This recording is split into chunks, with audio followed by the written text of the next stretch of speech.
ಐತಿಹಾಸಿಕ ನಗರಿ ವೇಣೂರಿನಲ್ಲಿ 12 ವರ್ಷಕ್ಕೊಮ್ಮೆ ನಡೆಯುವಂತಹ ಮಹಾಮಸ್ತಕಾಭಿಷೇಕವು ಈ ಬಾರಿ ಬಹಳ ವಿಜೃಂಭಣೆಯಿಂದ ನಡೀತಾ ಇದೆ. ನೀವು ಈಗಾಗಲೇ ನೋಡ್ತಾ ಇರ್ಬೋದು ನನ್ನ ಹಿಂದೆ ಯಾವ ರೀತಿ ಲೈಟಿಂಗ್ಸ್ ಅಲ್ಲಿ ಡೆಕೋರೇಷನ್ ಮಾಡಿದ್ದಾರೆ ಅಂತ.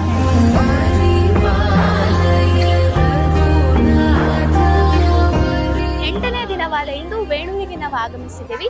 ಬನ್ನಿ ಹಾಗಾದ್ರೆ ವಿರಾಟ ಮೂರ್ತಿ ಬಾಹುಬಲಿಯ ದರ್ಶನವನ್ನ ಪಡ್ಕೊಬರೋಣ.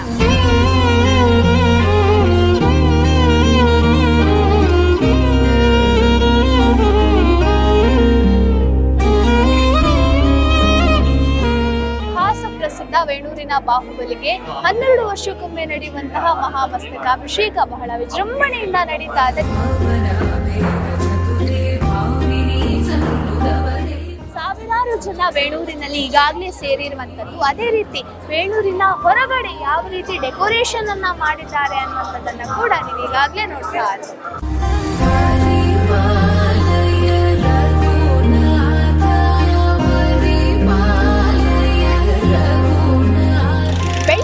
ತಾಲೂಕಿನ ಇತಿಹಾಸ ಪ್ರಸಿದ್ಧ ವೇಣೂರು ಭಗವಾನ್ ಶ್ರೀ ಬಾಹುಬಲಿಗೆ ಮಹಾಮಸ್ತಕಾಭಿಷೇಕವು ಬಹಳ ವಿಜೃಂಭಣೆಯಿಂದ ನಡೆಯಿತು ಈ ಬಾರಿ. ಸೊ ಇನ್ನು ಮಹಾಮಸ್ತಕಾಭಿಷೇಕ ಆಗ್ಬೇಕು ಅಂತ ಹೇಳಿದ್ರೆ 12 ವರ್ಷ ಕಾಯ್ಬೇಕು ನಾವೆಲ್ಲ.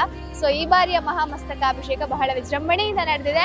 ದೇಶ ವಿದೇಶಗಳಿಂದ, ಬೇರೆ ರಾಜ್ಯಗಳಿಂದ ಅನೇಕ ಭಕ್ತಾಭಿಮಾನಿಗಳು ಈ ವೇಣೂರಿಗೆ ಬಂದು ಬಾಹುಬಲಿಯ ದರ್ಶನವನ್ನು ಪಡೆದುಕೊಂಡ್ರು. ಸೊ ಇದೇ ಹೊತ್ತಿನ ವಿಶೇಷ. ಸತ್ಯ, ಸ್ಪಷ್ಟ, ನೇರ ಸುದ್ದಿಗಾಗಿ ನೋಡ್ತಾ ಇರಿ U+ TV. Camera person Srikanth ಜೊತೆ ತೇಜಸ್ವಿನಿ ಕೋಟ್ಯಾನ್, U+ ಟಿವಿ. ಇದು ಹೊಸತನದ ಸಂಕಲನ.